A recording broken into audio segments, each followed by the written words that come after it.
जय हिंद दोस्तों, एक बार फिर से स्वागत है आपका हेलो शिक्षा के ऑनलाइन प्लेटफॉर्म पर। दोस्तों सीआरपीएफ एएसआई की एग्जाम होने वाली है 27 को। काफी लोगों की परीक्षाएं लगी हुई है और एमटीएस की भी परीक्षा होने वाली है। और इसी परिप्रेक्ष्य में एएसआई के कुछ इंपॉर्टेंट जनरल एप्टीट्यूड के क्वेश्चन जो परीक्षा से पहले बिल्कुल देख कर जाने की जरूरत होती है, जहां से लगभग लगभग प्रश्न आने की संभावना रहती है। कुछ कीवर्ड के माध्यम से सारे टॉपिक को एक बार रिवाइज कराने की कोशिश करूंगा दोस्तों। जैसे पूरे इंडेक्स कितने हैं, एचडीआई वगैरह जो भी है, hunger index, HDI index, index कितने हैं, गांधी जी के पूरे मिशन कौन कौन से हैं, भारत का भौगोलिक विभाजन क्या क्या है, प्रमुख वाद्य यंत्रों की बात करेंगे, बाबर द्वारा लड़े गए सभी युद्ध की बात, बजट की बात, प्रमुख योजनाओं की बात।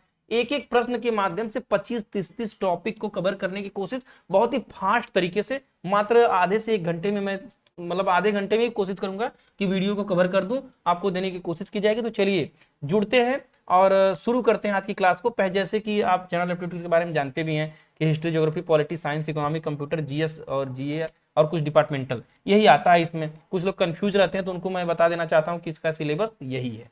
अब इसके बाद होता क्या है कि चलते हैं हम अपने क्वेश्चन की तरफ। अभी तक अगर आपने लाइक नहीं किया वीडियो को तो जरा लाइक कर दीजिए, कमेंट सेक्शन में जय हिंद लिख दीजिए दोस्तों। और सब्सक्राइबर नहीं है तो प्लीज सब्सक्राइब कर दीजिए ताकि हमारी रेगुलर वीडियो, रेगुलर क्लासेस आपके लिए पहुंचती रहे। मैं एजुकेशनल कंटेंट के अलावा कोई ब्लॉग वगैरह कुछ ऐसा अपलोड करके आपको डिस्टर्ब नहीं करने वाला। केवल और केवल मैं जीके, जीएस या आपकी परीक्षा से संबंधित एजुकेशनल कंटेंट ही प्रोवाइड करता हूं। भारत नेपाल मैत्री संधि किस वर्ष हुई थी? In which year was the India Nepal friendship treaty signed? अब समझिए, एक ट्रीटी के माध्यम से जितनी भी भारत के पड़ोसी राज्यों के साथ ट्रीटी है सबको कवर कर लिया जाएगा। जैसे भारत नेपाल की बात करें तो 31 जुलाई 1950 में हुई थी। अब इसको समझिए, यह देखिए नेपाल की लोकेशन है, मैप यहाँ पर।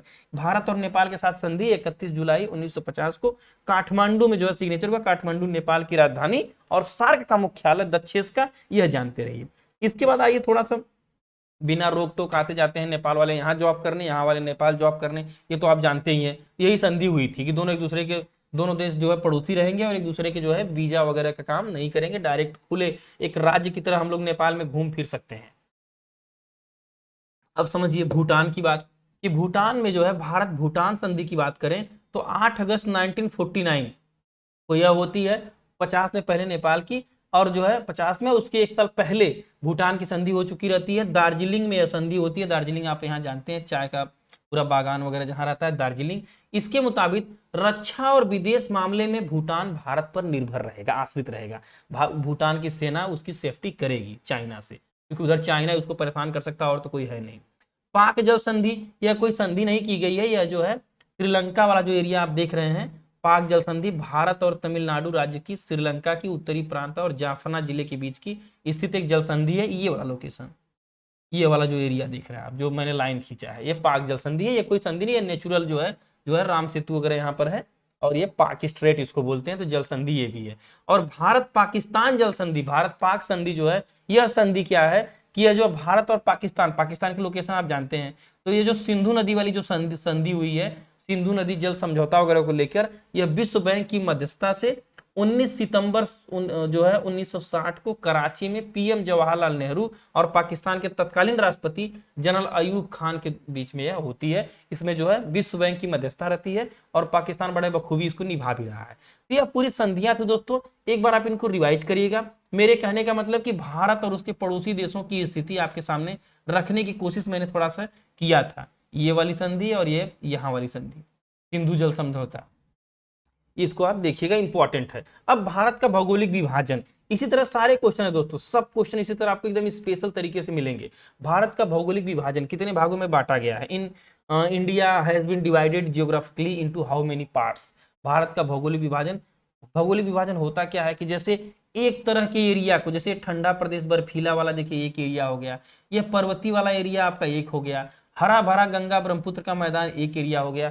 तो जो सिमिलर जियोग्राफिकल कंडीशन रखने वाले एरिया को जब डिवाइड कर दिया जाता है तो उसको एक राजनीतिक बाउंड्री से हट करके एक बाउंड्री बना दी जाती है।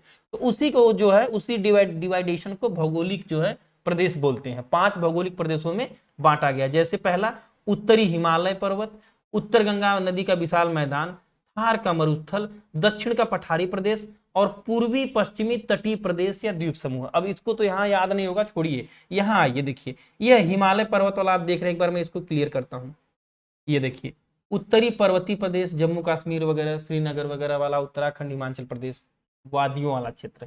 और इसके बाद गंगा ब्रह्मपुत्र का जो है, सतलज गंगा ब्रह्मपुत्र का जो है उपजाऊ मैदान, गंगा जमुना का जो है दोआब जिसको बोले, या उपजाऊ मैदान, जो यूपी बिहार वाला एरिया है, यूपी बिहार झारखंड बंगाल वाला। इसके बाद थार का मरुस्थल आप यहाँ पर देख रहे हैं, जो थार का मरुस्थल, ये तीसरा वाला। चौथा, बीच में जो प्लेटू है, दक्कन प्लेटू, दक्कन का पठारी एरिया, दक्षिणी पठार जिसको बोलते हैं, जो खनिज संपदा से भरपूर है। अब एक बच जाता है पश्चिमी, पूर्वी पश्चिमी तटीय प्रदेश। ये देखिए, इधर पश्चिम की तरफ है तो पश्चिमी तटीय प्रदेश समुद्र के किनारे, और पूरब की तरफ है तो पूर्वी तटीय प्रदेश, ये भी समुद्र के किनारे वाला एरिया है। तो यह भारत के भौगोलिक विभाजन की स्थिति है। बाकी हिमालय वाला ब्लू कलर से आप देख ही रहे हैं, ऐसे ऐसे हिमालय होता हुआ यहाँ तक गया हुआ है। इसको आपने समझा, स्क्रीनशॉट लीजिए, वेरी इंपॉर्टेंट है। एक प्रश्न तो कहीं कहीं से बनी जाएगा इस लोकेशन से। अब सोचिए इंडेक्स के बारे में कि एक प्रश्न यहाँ से जरूर आता है, मानव विकास सूचकांक में भारत की रैंक क्या है। ये तो नॉर्मल सा आपको इसको बताऊंगा, लेकिन हाँ, इसके पूरे इंडेक्स मैंने यहाँ पर दिया, ये कवर करवाऊंगा अभी। What is the rank of India in human development index, Manav Vikas report 2021-22 के अनुसार 191 देशों में 132वें स्थान पर है, ये आप जानते भी होंगे। और इसके 3 आधार होते हैं, United nation development, UNDP, P हो गया है, यूएनडीपी इसको जारी करता है, जिसका फुल फॉर्म है यूनाइटेड नेशन डेवलपमेंट प्रोग्राम। 3 आधार हैं, जैसे जीवन प्रत्याशा सूचकांक, मतलब लाइफ के लिए कैसी होनी चाहिए, उसके बाद शिक्षा में क्या गुणवत्ता है, उसके बाद प्रति व्यक्ति आय। इन तीनों आधार पर, मतलब स्वास्थ्य, शिक्षा और इनकम, मूल आप जानिए, स्वास्थ्य की बात की जाती है, एजुकेशन की बात की जाती है, और प्रति व्यक्ति आय की बात की जाती है। इन्हीं तीनों आधार पर मानव विकास सूचकांक को मापा जाता है। अब पड़ोसी देश की बात करें तो श्रीलंका की देखिए 73 है, चीन की 79 है, बांग्लादेश 129, भूटान की 127। इंपॉर्टेंट है, चूंकि भारत से भी स्थिति तो इनकी खराब ही रहती है, लेकिन EHDI में आगे है। अब आइए देखिए, भूखमरी में 107वां स्थान, मानव विकास में 132वां आपने देखा ही, वैश्विक खुशहाली 136वां, भ्रष्टाचार में 85 नंबर पे, नवाचार इनोवेशन में 40 पर, आतंकवाद में 12 नंबर पे। आतंकवाद में वैसे भी हम लोग का बहुत कोई रूल नहीं, आतंकवाद में पाकिस्तान आगे चलता है। अब ये देखिए मैप आप देख रहे हैं, वर्ल्ड मैप, जो ग्रीन कलर का एकदम डीप ग्रीन वाला दिख रहा है आपको, ये HDI में आगे वाले अग्रणी देश हैं, जापान वगैरह वाला, ऑस्ट्रेलिया वाला, उत्तरी अमेरिका वाला एरिया, इधर देखिए यूरोप वाला एरिया या अग्रणी है। और जो रेड वाले से दिख रहे हैं, दक्षिण अफ्रीका वगैरह का बहुत बैड कंडीशन है। हमारा भारत ऑरेंज कलर से है, मतलब एक एवरेज में ये भी चल रहा है, लेकिन अच्छी स्थिति यहाँ भी नहीं है। और जो ग्रीन वाला जो देख रहे हैं वो एवरेज कंडीशन में आपको दिख रहा है। ये पूरे विश्व का आपके सामने एक मैप रखा गया है HDI को समझने के लिए कि कहाँ कहाँ इसकी क्या स्थिति है, क्योंकि एक महत्वपूर्ण इंडेक्स होता है ये। अब कुछ और इंडेक्स यहाँ देखिए, जैसे उससे भी प्रश्न आता है, होता क्या है कि हेनले पासपोर्ट इंडेक्स, जिसको हेनले एंड पार्टनर जारी करते हैं, 85 रैंक है इंडिया की, टॉपर इसमें जापान है। ग्लोबल हंगर इंडेक्स जो मैंने अभी आपको बताया, 107 रैंक है इंडिया की, और इसको कौन जारी करता है, concern world wide and wealth hunger जो है हाई लाइफ, इसको भी याद रखिए। ग्लोबल इनोवेशन में 46वीं रैंक जो है वो भी आपके सामने दिया है। नवाचार सूचकांक की बात करें तो 46 World Intellectual Property Organization WIPO फीफो जारी करता है, और स्विट्जरलैंड इसमें पहला है, एकदम लेटेस्ट है। वर्ल्ड प्रेस फ्रीडम की बात करें 2022 में जो जारी होता है, 150 पर हम अपनी बढ़त बनाए हुए हैं, 150वें रैंक पे हमारी मीडिया, और टॉप रैंक पे नॉर्वे है। ईज ऑफ डूइंग बिजनेस शायद ये आना बंद भी होगी, वर्ल्ड बैंक इसको जारी करता था, और 63 नंबर पे जो है इसमें था। अगर ये पूछ दे पीछे का तो जानिएगा इसको। न्यूजीलैंड जो है टॉपर है इसमें। करप्शन परसेप्शन में 86 नंबर पे, भ्रष्टाचार जो मैंने बताया, और ट्रांसपेरेंसी इंटरनेशनल इसको जारी करती है। न्यूजीलैंड और डेनमार्क इसमें पहले स्थान पर है। वर्ल्ड हैप्पीनेस इंडेक्स की बात करें तो 139 पर। फिनलैंड सबसे खुश झीलों का देश फिनलैंड, भाई जहां झील रहेंगी वो खुश रहेगा ही, 139 नंबर पे इंडिया है। और UN sustainable development solution network, UNSDSN इसको जारी करता है। स्क्रीन क्लियर करता हूं, स्क्रीनशॉट लगाइए, बहुत इंपॉर्टेंट डेटा आपके सामने है, 2-3 बार पढ़िए, याद हो जाएगा, टेंशन नहीं लेने का एकदम। PM किसान सम्मान निधि योजना कब से लागू की गई, पूरी योजनाएं जो लागू की गई है, क्विक रिवीजन आपके सामने रखने की कोशिश की जाएगी। तो चलिए शुरू करते हैं। Since when has the PM किसान सम्मान निधि योजना been implemented?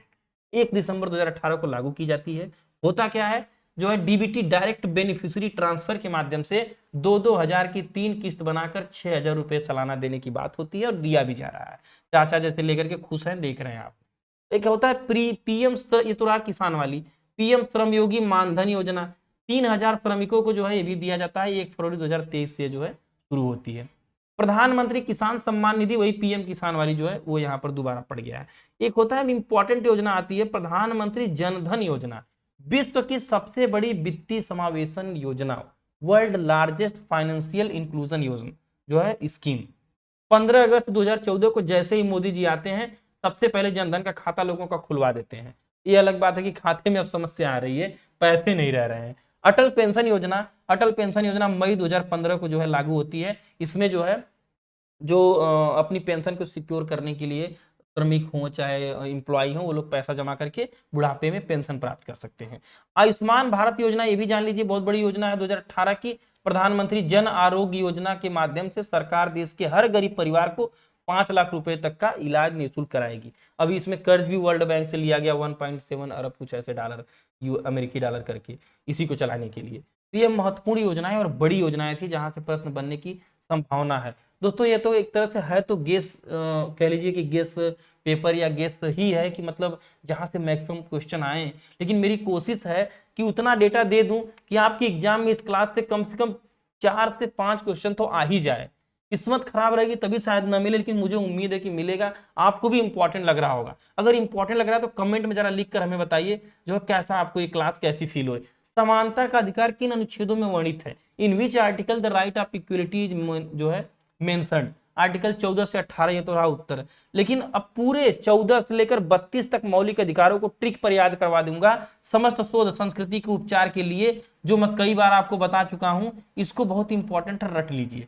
समस्त शोध संस्कृति के उपचार के लिए, सम से समानता 14 से 18, स्तर से स्वतंत्रता 19 से 22, और शो से शोषण के विरुद्ध अधिकार 23-24, और ध से धार्मिक स्वतंत्रता 25 से 28, और संस्कृति और शिक्षा संबंधी अधिकार 29 से 30, और संवैधानिक उपचारों का उपचार संवैधानिक अनुच्छेद 32। संविधान की आत्मा, रिट जारी करने का 5 प्रकार का जो है सुप्रीम कोर्ट हाई कोर्ट को इसमें अधिकार दिया गया है अनुच्छेद 32 में। उपरोक्त सभी मौलिक अधिकारों का जब हनन होने लगेगा तो 32 रक्षा करने का काम करेगा, यह जानते रहिए। सबसे आगे इसके बच्चे हैं, पीछे दादाजी हैं, कि कोई प्रॉब्लम बच्चों को कोई करेगा तुरंत दादाजी लाठी उठा लेंगे 32 नंबर की। याद रखिए ये कॉन्सेप्ट दोस्तों, बहुत इंपॉर्टेंट अनुच्छेद है। ट्रिक पर, समस्त शोध संस्कृति के उपचार के लिए। हकीकत है कि हम अपने भारत में संस्कृति के लिए, हमारा भारत जाना जाता है कि जितने भी यहाँ शोध होते हैं सब संस्कृति के उपचार के लिए होते हैं, तो जाहिर सी बात है उसी पर ट्रिक भी बन गया है।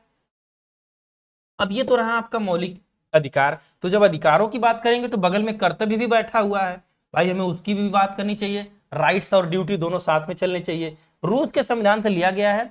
42वां संविधान संशोधन द्वारा जोड़ा जाता है। 1976 में सरदार स्वर्ण सिंह समिति से भाग 4A के अनुच्छेद 51 में जोड़ा जाता है। क्या? मौलिक कर्तव्य, फंडामेंटल ड्यूटीज। पहले इनकी संख्या 10 थी, आप प्राइमरी की सरकारी किताबों में पीछे लिखा हुआ अच्छे से देखेंगे भी इनको, लेकिन 86वें संविधान संशोधन द्वारा इनमें जो है 11वां मौलिक कर्तव्य जो है जोड़ दिया गया। 6 से 14 आयु के बच्चों को निःशुल्क शिक्षा प्रदान करना, अनुच्छेद 21A 21A के माध्यम से। वेरी इंपॉर्टेंट क्वेश्चन, बहुत इंपॉर्टेंट स्क्रीन है दोस्तों। आप ये फील करिए कि मैं आपको देख रहा हूं स्क्रीन के माध्यम से, आपको मैं जो चीज बताना चाह रहा हूं क्या आप तक पहुंच रही है? कमेंट कर हमें बताइए, अपना राय दीजिए, ताकि हम आगे की परीक्षा में आपके साथ लगे रहें। एसएससी एमटीएस के लिए भी जबरदस्त कंटेंट इसी तरह तैयार किया है मैंने, वो भी जल्दी आपके लिए लाने वाला हूं। अभी आप अपनी सारी फाउंडेशन बैचेस जो भी जहां से लिए खत्म कर लीजिए, रिवीजन कराने की जिम्मेदारी मेरी है। परीक्षा से पहले मात्र हफ्ते भर पहले इतना बूस्टर डोज आपको दे दूंगा कि मजा आ जाएगा, आपको जितनी पढ़ाई होगी एकदम रिवीजन हो जाएगा। अब आइए वाद्य यंत्रों का निपटारा कर लेते हैं, लगे हाथ। अमजद अली निम्न में से किस वाद्य यंत्र से संबंधित हैं? Amjad Ali is associated with which of the following musical instrument? अब किससे एसोसिएटेड है इसको जरा जानते हैं। अमजद अली खान एक सरोद वादक है। ये तो रहा प्रश्न, नॉर्मल सी बात, सरोद वादक ये आपके सामने। अब देखिए, हरि प्रसाद चौरसिया बांसुरी वाले, मोस्ट इंपॉर्टेंट। शिव कुमार शर्मा संतूर वाले भी। भीखम ठाकुर भीखम सिंह शहनाई। बिस्मिल्लाह खान मृदंग। बिस्मिल्लाह खान शहनाई वाले तो नॉर्मल है, सबको पता है, ये भी जानते रहिए, लेकिन अक्सर वायरल चीज है। जाकिर हुसैन भी बहुत वायरल हैं। अमजद अली खान सरोद वाले बहुत इंपॉर्टेंट है, पूछ चुका है इसके पहले। यह total series head constable ministerial में पूछे गए प्रश्नों के बेस पर है, इसको जान लीजिए। मेन इंपॉर्टेंट इसमें आपको शिव कुमार शर्मा संतूर और भीखम सिंह मृदंग याद रखिएगा, बाकी तो सब शायद फेमस है, आप जानते ही होंगे। अब आइए चलते हैं नेक्स्ट क्वेश्चन। क्रिप्स मिशन के बाद गांधी जी ने कौन सा आंदोलन चलाया था? Which movement was run by Gandhi after Cripps mission. English नहीं लिख पाया, फिलहाल आप ये समझ लीजिए। अब गांधी जी के सभी आंदोलनों का निचोड़ लगा देता हूं यहाँ पर, पूरा गांधी युग का आपको एक नजर में झलक दिखला दिया जाएगा। जैसे क्रिप्स मिशन के बाद गांधी जी ने का खिलाफत जो है अपना तीसरा सबसे बड़ा आंदोलन था, आंदोलन छेड़ने का फैसला लिया। 8 अगस्त 1942 की शाम को बंबई में अखिल भारतीय कांग्रेस कमेटी में बंबई सत्र में अंग्रेजों भारत छोड़ो का नाम दिया गया इसे, इसको भी आप जानते रहिए। लेकिन अब आइए जरा इधर देखिए, यहाँ पर जो आपको डेटा दिख रहा है, चंपारण से लेकर के भारत छोड़ो आंदोलन तक की कहानी। 1915 9 जनवरी 1915 को गांधी जी भारत में आते हैं, बात समझिए। उस समय लगभग उनकी उम्र 45 साल रहती है, पूछता भी कई परीक्षा में। तो अब 1915 में आने के बाद बिहार में तीन कठिया प्रथा पर 1917 में पहले आंदोलन करते हैं राजकुमार शुक्ल के बुलाने पर, और जाकर के तीन कठिया प्रथा को समाप्त करते हैं, नील की खेती वाला। आप समझ जाइए, पहला और सफल आंदोलन, सरकार को झुकने पे मजबूर कर देते हैं अंग्रेजी सरकार को। फिर खेड़ा सत्याग्रह करते हैं 1918 में। खेड़ा सत्याग्रह करने के बाद उसको भी लगभग ये अंशतः सफल हुआ भी होता है। और रॉलेक्ट एक्ट जो है, बिना अपील बिना दलील का कानून, जो 1919 में आता है, जिस पर जलियांवाला बाग हत्याकांड जैसी घटना भी होती है, उसका विरोध करने के लिए भी आंदोलन चलाते हैं, रॉलेक्ट एक्ट का विरोध आंदोलन, ये भी जानते रहिए। उसको सफल बनाते हैं कुछ हद तक, उसमें भी कानून में बदलाव तो नहीं होता है, लेकिन लगभग कानून निष्क्रिय हो जाता है, उसके बाद किसी की गिरफ्तारी नहीं होती है। और सबसे बड़ा आंदोलन जो है पूरे राष्ट्र में व्यापी आंदोलन, और इनका कह लीजिए कि एकदम लाइफ चेंजिंग आंदोलन गांधी जी का, जहां से एकदम पूरे देश के कोने कोने में फैल जाता है आग की तरह, असहयोग आंदोलन, नॉन कोऑपरेटिव मूवमेंट। 1920 में यह कहते हैं, जब जलियांवाला बाग हत्याकांड वाली घटना होती है, उससे आहत होकर और अंग्रेजी दमनकारी नीतियों से यह असहयोग आंदोलन चलाते हैं, जिसमें अंग्रेजी सभी स्कूल, कॉलेजेस, कोर्ट, हॉस्पिटल्स, पूरे अंग्रेजी तंत्र का पूरी तरह से असहयोग किया जाता है। और ये भी आंदोलन 1922 में जब चौरी चौरा घटना होती है सिपाहियों को जला देने वाली, तो उसके बाद ये स्थगित कर देते हैं। फिर नमक सत्याग्रह जो है ये 1930 में होता है, सविनय अवज्ञा आंदोलन वगैरह। फिर दलित आंदोलन 1934 में, फिर भारत छोड़ो आंदोलन 1942 में, जिसकी बात यहाँ पर की गई थी। पूरा गांधी जी का आंदोलन एक बार में आपको रिवाइज हुआ होगा दोस्तों, डेट वाइज मैंने बताने की कोशिश की है। आप बताइए कि क्या यह बात आप तक मेरी पहुंची, जो मैं कहना चाह रहा था आपको समझ में आया? उसी प्रकार से आइए शुरू करते हैं। थोड़ा फास्ट सीरीज है दोस्तों, इसलिए मैं जल्दी जल्दी बोलने और बताने की कोशिश कर रहा हूं, ज्यादा समय आपकी नहीं लूंगा क्योंकि एग्जाम टाइम चल रहा है। चंदेरी का युद्ध कब हुआ था? तो बाबर के प्रमुख युद्ध और उसकी मृत्यु का एक ट्रिक जान लीजिए। आप बाबर के पूरे जीवन का इन 4-5 इमेजेस में पूरी कहानी समझ लेंगे। देखिए, इब्राहिम लोदी के साथ इनका जो है युद्ध होता है, ये जो राणा सांगा आपको दिख रहे हैं, मेदिनी राय, इसके बाद युद्ध करता हुआ जो है हाथी पर इनका बाबर की जो युद्ध नीति थी वो देखिए। तो ये पूरा जो है आपके सामने इमेज लगा हुआ है, इसको तो रियलाइज करिए ही, लेकिन सामने इधर ट्रिक भी जराइए। जीके को जब तक इमोशनल होकर नहीं पढ़ेंगे दोस्तों, जिस प्रकार से किसी खास मित्र का आपको नंबर याद हो जाता है, और उसी प्रकार से जब आप इमोशन से जोड़ेंगे जीएस को, तो जीएस भी याद हो जाएगा। 26 में पानी पिया, 27 में खाना खाया, 28 में चल दिया, और 29 में घर गया, 30 में मर गया। पानी पी के खाना खाएगा और खाना खा के चलने लगेगा, और जब चलने लगेगा घर जाएगा तो मरेगा ही। समझिए अब होता क्या है, 1526 को जो है पानीपत का पहला युद्ध इब्राहिम लोदी से लड़ता है। इब्राहिम लोदी यहाँ पर देखिए। 1527 में खानवा का युद्ध लड़ता है राणा सांगा के साथ। ये इसका चंदेरी का युद्ध जो है 1528 में लड़ता है मेदिनी राय के साथ। ये देखिए मेदिनी राय साहब, 1528 मेदिनी राय बाबर के द्वारा। 1529 में घग्गर का युद्ध जो है महमूद लोदी के साथ, और 1530 में तो इनका निपटारा ही हो जाता है, बाबर की मृत्यु, ज्यादा ही उत्पात मचा देते हैं। ये तो हाल रहा इनके युद्धों का ट्रिक के साथ। कैसा लगा आपको? आगे चलिए देखते हैं अगला क्वेश्चन। सिंधु सभ्यता के सभी स्थान और मिलने वाली चीजों के बारे में एक बार में समझते हैं। लोथल किस राज्य में स्थित है? In which state is Lothal situated? लोथल प्राचीन सिंधु घाटी सभ्यता का एक बंदरगाह है, भारत राज्य में गुजरात के भाल क्षेत्र में स्थित है। इसकी खोज 1954 में हुई थी। नॉर्मल बात। अब स्पेशल बात क्या है, पूरे सिंधु सभ्यता के स्थानों को जान लेते हैं एक बार में।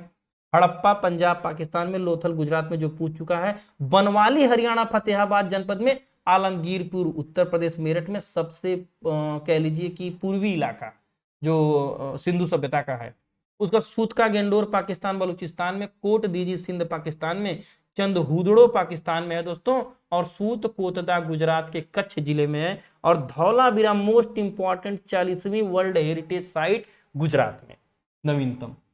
मोहनजोदड़ो विशाल स्नानागार, अन्नागार, बड़ी बड़ी इमारतें जहां मिली हुई हैं, सिंध पाकिस्तान के लरकाना जिले में है।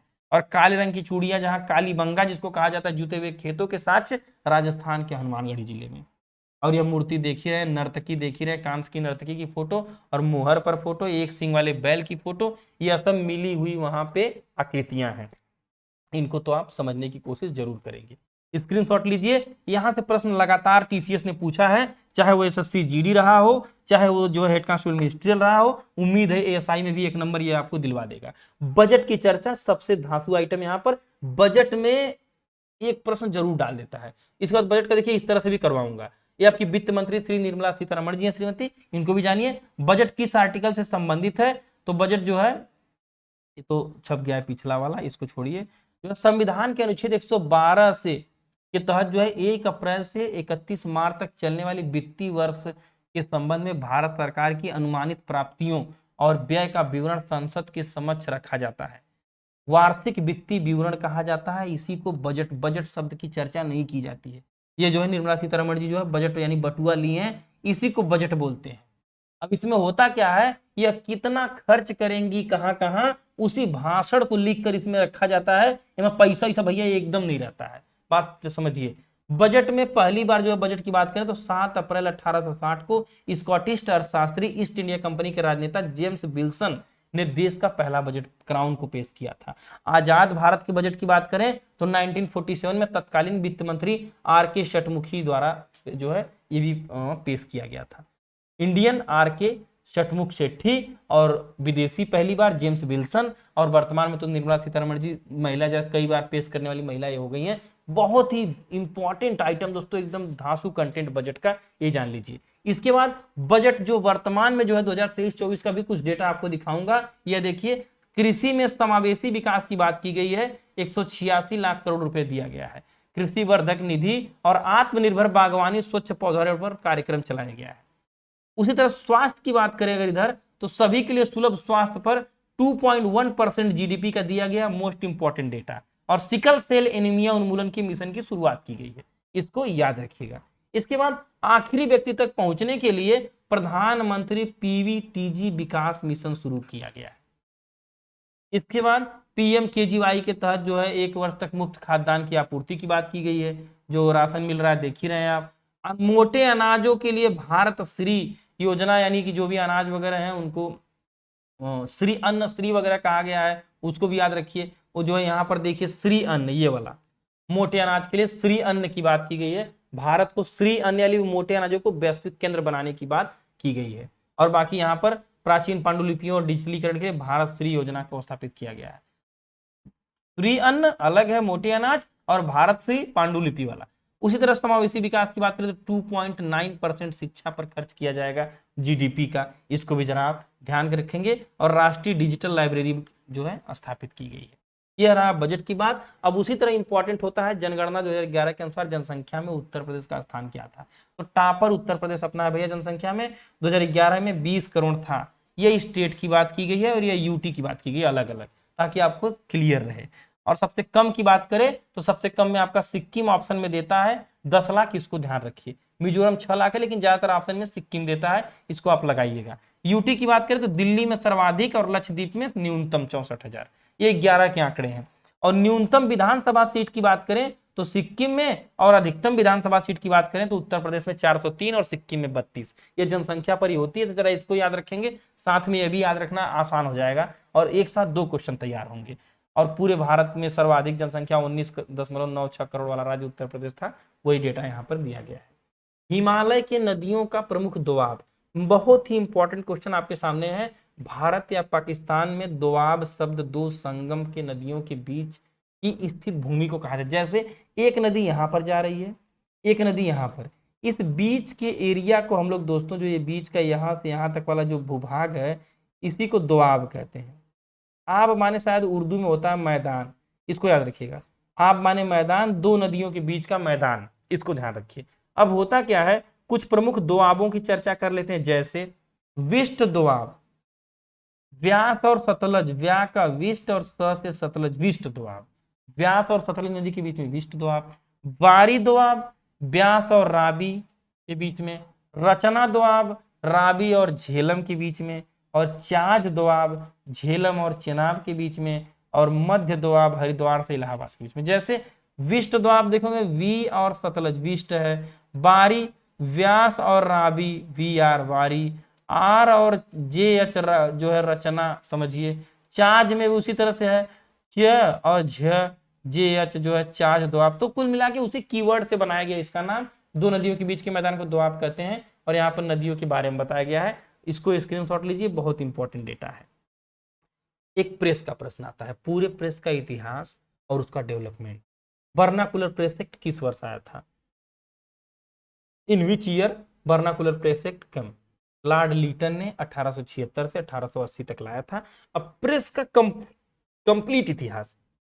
भारत में प्रेस की शुरुआत 16वीं सदी में उस समय हुई थी जब गोवा के पुर्तगाली पादरियों द्वारा 1557 में एक पुस्तक छापी गई थी। पुर्तगाली पहली बार प्रेस, तमाकू, आलू वगैरह पुर्तगाली लाए थे, तो प्रेस भी यही लोग लाते हैं, प्रिंटिंग प्रेस मशीन, पुस्तक छापते हैं पहली बार भारत में। और इसके बाद भारत में स्वतंत्र पत्रकारिता में प्रथम प्रयास जेम्स ऑगस्टस हिक्की, पूरा नाम इनका, इसको जेम्स हिक्की भी लोग बोलते हैं। 1780 में प्रथम समाचार पत्र बंगाल गजट छपता है, जिसे the Calcutta journal of advertiser का नाम दिया जाता है, अंग्रेजी में बंगाल गजट। और अगर बात करें अंग्रेजी में भारती द्वारा, तो गंगाधर भट्टाचार्य द्वारा 1816 में प्रकाशित बंगाल गजट था, जो किसी भारतीय ने प्रकाशित किया था, पहला समाचार पत्र हिंदी में प्रकाशित। और उसी तरह हिंदी में बात करें तो भारती द्वारा हिंदी में उदंड मार्तंड था, जिसका प्रकाशन 1826 में कानपुर से जुगल किशोर ने किया था। यह शुद्ध हिंदी में ये भी था पहला जो है पत्र। या तो बंगाल गजट पूछता है जेम्स हिक्की वाला, या तो उदंड मार्तंड, दोनों एक साथ नहीं देगा आपको, इतना कंफ्यूज नहीं करेगा। ईश्वर चंद्र विद्यासागर ने बंगाली में सोम प्रकाश की जो है पत्र जो है जारी किया था, इसको भी ध्यान रखिएगा। और इसी के विरुद्ध लीटन ने वर्नाकुलर प्रेस एक्ट, प्रेस का गला दबाने वाला, प्रेस पे पाबंदी लगाने वाला 1859 का एक्ट लाया था। और लॉर्ड मेटकाफ को भारतीय प्रेस का मुक्तिदाता इसलिए कहा जाता है क्योंकि उन्होंने इसकी स्वतंत्रता के लिए 1835 में एक जो है अधिनियम लाया था। तो यह याद रखिए दोस्तों, मोस्ट इंपॉर्टेंट डेटा था। स्क्रीन क्लियर करता हूं, एक बार आप इसको जो है एक दो बार देख लीजिए कि पहली बार बंगाल गजट जेम्स हिक्की अंग्रेज वाला, उसके बाद बंगाल गजट को जो है गंगाधर भट्टाचार्य लाते हैं, और उदंड मार्तंड को जो है 1826 में कानपुर के जुगल किशोर ने इसका प्रकाशन किया। मोस्ट इंपॉर्टेंट डेटा था। स्कैन करिए टेलीग्राम चैनल हमारा, जहां पर इसकी पीडीएफ आपको मिल जाएगी।